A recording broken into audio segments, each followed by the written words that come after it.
दोस्तों, रूस यूक्रेन युद्ध में अमेरिका हर वक्त भारत को घेरने में लगा हुआ है। मानो यह युद्ध भारत के कारण ही हो रहा हो।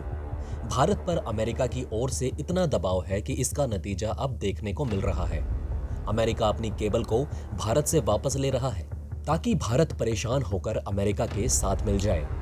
बाइडेन हर संभव कोशिश कर रहे हैं ताकि भारत एशिया में रूस का विरोध करे।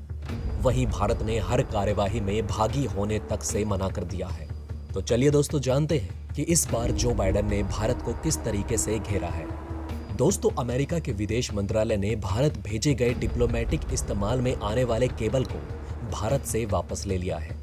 संयुक्त अरब अमीरात से भी इसी तरह के एक केबल को अमेरिका ने वापस ले लिया।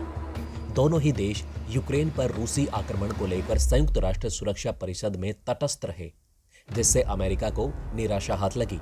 अमेरिका ने जो केबल वापस मंगवाया है, उसके जरिए अमेरिकी अधिकारियों ने दोनों ही देशों से कहा था कि भारत और यूएई का संयुक्त राष्ट्र सुरक्षा परिषद में कूटनीति पर जोर देना उनकी तटस्थता नहीं है, बल्कि इससे पता चलता है कि दोनों ही देश रूसी खेमे में हैं। अमेरिकी न्यूज वेबसाइट एक्सियोस की एक रिपोर्ट के मुताबिक केबल को वापस लेने का मतलब या तो ये हुआ कि केबल की किसी खराबी को दूर करने के लिए उसे वापस लिया गया, या फिर रूस को लेकर दोनों देशों से अमेरिका के मतभेद के कारण केबल को वापस ले लिया गया।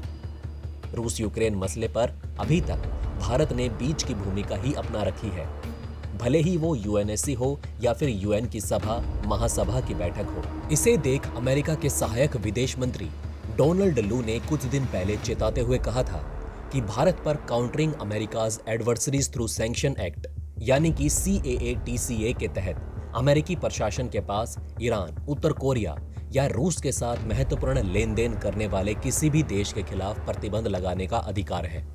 इस कड़ी में अब पता चला है कि यूएनएससी और UNGA से वोटिंग पर गैर हाजिर रहने वाले भारत और संयुक्त अरब अमीरात यूएई को भेजे गए अमेरिकी विदेश मंत्रालय के डिप्लोमेटिक इस्तेमाल में आने वाली केबल को वापस ले लिया गया है। लेकिन इस केबल से होता क्या है, चलिए दोस्तों जानते हैं। दरअसल दोस्तों, डिप्लोमेटिक केबलों को आमतौर पर विदेशों में स्थित अमेरिकी दूतावास को भेजा जाता है। ये केबल विदेशों में रह रहे राजनयिकों को उनके देश से आंतरिक नीतिगत फैसले और आदेशों के भेजने और प्राप्त करने के पहले सोर्स हैं। भेजने के पहले केबल को विदेश विभाग के साथी पक्षों से जोड़ा जाता है और फिर कई अधिकारियों द्वारा इसकी जांच की जाती है। अमेरिका ने 7 मार्च को मानवाधिकार परिषद के सदस्य देशों, जिनमें भारत और यूएई शामिल है, उन्हें डिप्लोमेटिक केबल भेजा और मंगलवार यानी कि 8 मार्च को ही वापस ले लिया। एक्सियोस ने इस पर और जानकारी के लिए अमेरिका के गृह मंत्रालय से संपर्क किया। गलती से भेजा गया केबल इसलिए वापस मंगवाया गया क्योंकि मंत्रालय के एक स्पोक्स पर्सन के मुताबिक केबल को भेजने की इजाजत नहीं मिली थी, बल्कि उसे गलती से भेज दिया गया था, इसलिए हमें उसे वापस लेना पड़ा।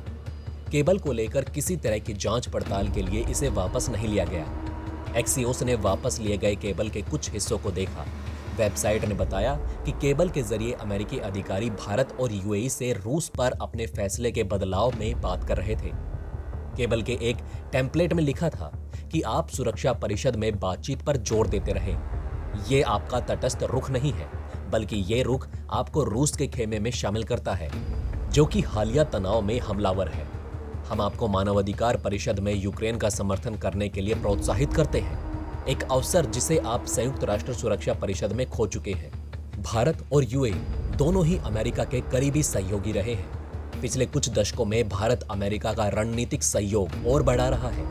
चीन की बढ़ती आक्रामकता को रोकने के लिए भी अमेरिका और भारत को एक दूसरे की जरूरत है और दोनों चीन को लेकर एक दूसरे के समर्थन में भी रहे हैं। वहीं यूएई से भी अमेरिका के रिश्ते गहरे हैं। यूएई खाड़ी क्षेत्र में तेल का बड़ा निर्यातक है, जो अमेरिका को भी तेल प्रदान करता है।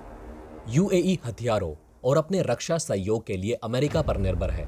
सुरक्षा परिषद में यूएई वोटिंग से दूर रहा, लेकिन 3 मार्च को संयुक्त राष्ट्र महासभा में यूएई ने रूस के खिलाफ एक वोटिंग में हिस्सा लिया और प्रस्ताव के पक्ष में भी रहा। इस वोटिंग से भी भारत ने खुद को दूर रखा। 193 सदस्य वाले महासभा में यूक्रेन पर रूसी हमलों को लेकर एक निंदा प्रस्ताव लाया गया। रूस समेत 5 देशों ने प्रस्ताव का विरोध किया और 141 देशों ने रूस के खिलाफ वोटिंग कर प्रस्ताव को पास कर दिया। इसके साथ ही अमेरिका क्वाड समूह के द्वारा भी भारत को घेरना चाहता है। लेकिन यहां भारत ने जवाबी कार्यवाही कर अमेरिका को धूल चटा दी। जब क्वाड के तीनों देश अमेरिका और पश्चिमी देशों के हित में थे, उस वक्त भारत ने अपना पॉइंट रखते हुए कहा कि क्वाड का गठन इंडो पैसिफिक क्षेत्र में चीन की बढ़ती दादागिरी को रोकने के लिए हुआ है। यहाँ रूस और यूक्रेन का मुद्दा उठाना गलत होगा। इसी कारण अमेरिका और बौखलाया हुआ है कि आखिर भारत को रूस के खिलाफ कैसे घेरा जाए। आइए दोस्तों, अब जानते हैं कि अगर क्वाड में रूस का मुद्दा उठता है तो उसे भारत को कैसे नुकसान होता है और अमेरिका को कैसे फायदा।